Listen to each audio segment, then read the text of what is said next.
देखो, use of reflection in daily life. Reflection का daily life में क्या यूज होता है? Use of reflection in daily life. कुछ एग्जाम्पल बता रहा हूं मैं सिंपल से, इजी। डेली लाइफ में रिफ्लेक्शन के क्या क्या यूज हो सकते हैं? तो सबको पता है, एक तो मिरर में होता, मिरर के सामने आप खड़े हो गए, दिस इज अ मिरर, इसके सामने आप खड़े हो गए तो आपको इसमें अपना इमेज दिखता है due to reflection. First one thing, पहला यूज ये हो गया हमारा। मिरर में डेकोरेशन के काम या मेकअप के काम में आता, फर्स्ट वन इज। बट सबसे इंपॉर्टेंट यूज जो है, रिफ्लेक्शन की वजह से ही हम ऑब्जेक्ट्स या चीज़ों को देख पाते हैं, उनके कलर्स को ऑब्जर्व कर पाते हैं। For example, here is an observer, और कुछ ऑब्जेक्ट्स यहाँ हमने रख दिए। First one is this, second one is this, कुछ टाइप से ऐसे ऑब्जेक्ट, ठीक है। अब सनलाइट हर तरफ से आती है, ठीक है, कहीं से भी आ रही, लाइट का सोर्स कहीं भी है।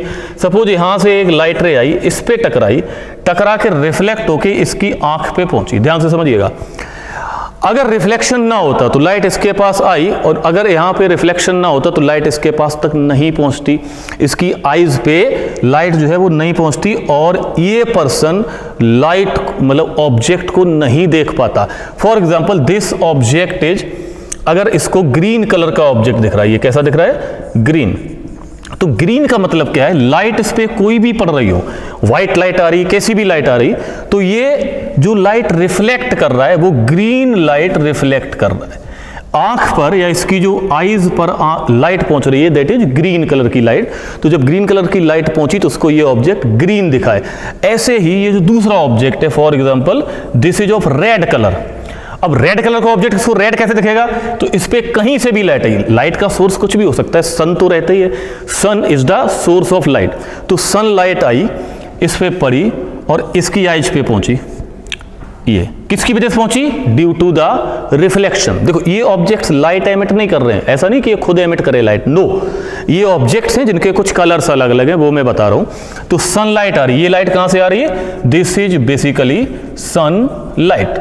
ऐसे यहां पे भी ये सनलाइट है। अब ये इसको रेड दिखाई पड़ रहा है, इट मींस जो रिफ्लेक्ट होकर लाइट इसकी आंख पे पहुंची वो किस कलर की लाइट पहुंची है? रेड कलर की। तो उसको ये ऑब्जेक्ट रेड दिखाए। एक केस लेते दूसरा, जिसमें हम बोलते कि ब्लैक है। ये ब्लैक का मतलब क्या हुआ कि ये ऑब्जेक्ट इसको actually according to the physics नहीं दिख रहा है। यहां पे जो भी लाइट आई वो सारी की सारी लाइट एब्जॉर्ब हो गई, इसकी आंख पे कोई लाइट नहीं पहुंची। तो ऐसा ऑब्जेक्ट हमको दिखता है ब्लैक कलर का object according to the physics. Black कौन सा दिखेगा? जिससे कोई भी लाइट यहां नहीं पहुंच रही, जो भी लाइट आएगी यहां पे वो एब्जॉर्ब हो जाएगी, सारी लाइट एब्जॉर्ब कर रही। तो ये ऑब्जेक्ट इसको नहीं दिख रहा बेसिकली। दिस ऑब्जेक्ट इज, यहां पे रिफ्लेक्शन नहीं हुआ, this is absorbed, all light is absorbed. तो यहां रिफ्लेक्शन नहीं हुआ, रिफ्लेक्ट होकर लाइट यहां नहीं पहुंची है। तो इसलिए क्या होगा कि ये एक बॉडी इसको नहीं दिखेगी।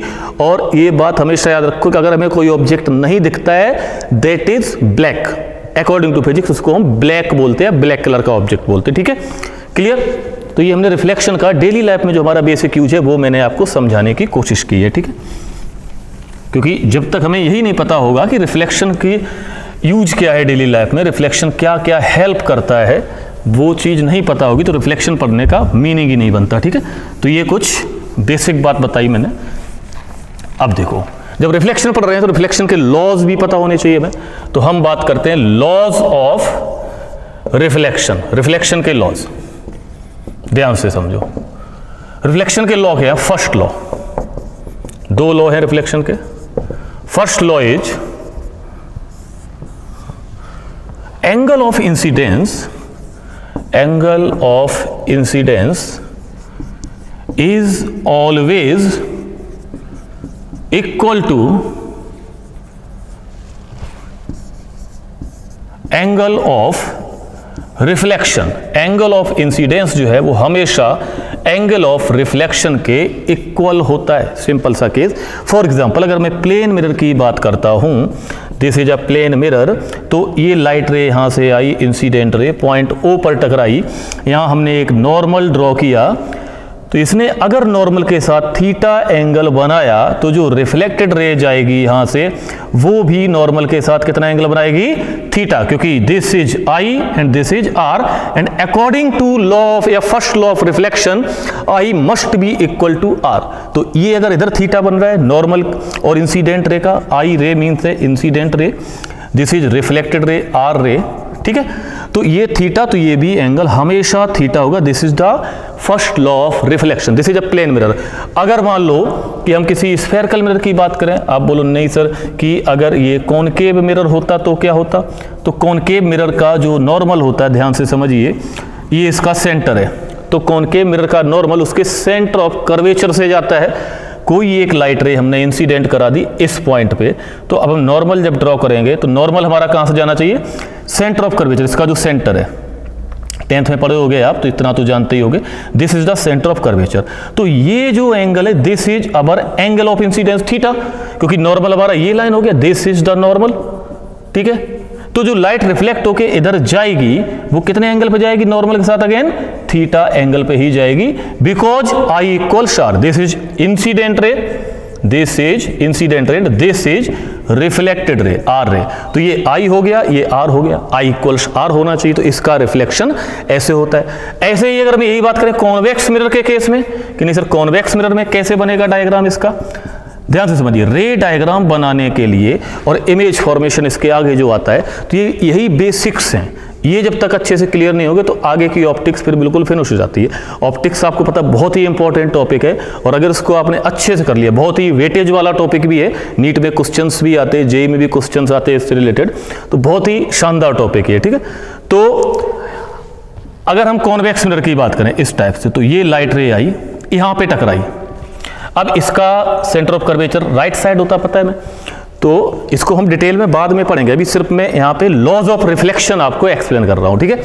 तो इस पॉइंट O से हम नॉर्मल ड्रॉ करेंगे, तो नॉर्मल कहाँ से जाना चाहिए, सेंटर C से, तो ये हो गया हमारा नॉर्मल, ये गया, तो ये जो नॉर्मल यहाँ से गया तो ये एंगल क्या होगा, थीटा, एंगल ऑफ इंसिडेंस।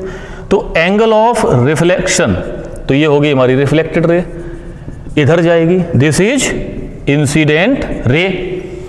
तो अगर इंसिडेंट रे ने नॉर्मल के साथ, दिस इज द नॉर्मल, ऐसे लिखते रहे हैं, अगर इंसिडेंट रे ने नॉर्मल के साथ थीटा एंगल बनाया तो अकॉर्डिंग टू दिस लॉ ये भी कितना एंगल बनाएगा, थीटा ही बनाएगा। तो ये मैंने इतने सारे जो डायग्राम बनाए हैं, इन सब का मेन मोटो क्या है, फर्स्ट लॉ कि angle of incidence is always equal to angle of reflection, मतलब I इक्वल्स ऑलवेज आर, ये आपको याद रखना है, इसी को बोलते हैं हम first law of reflection, okay.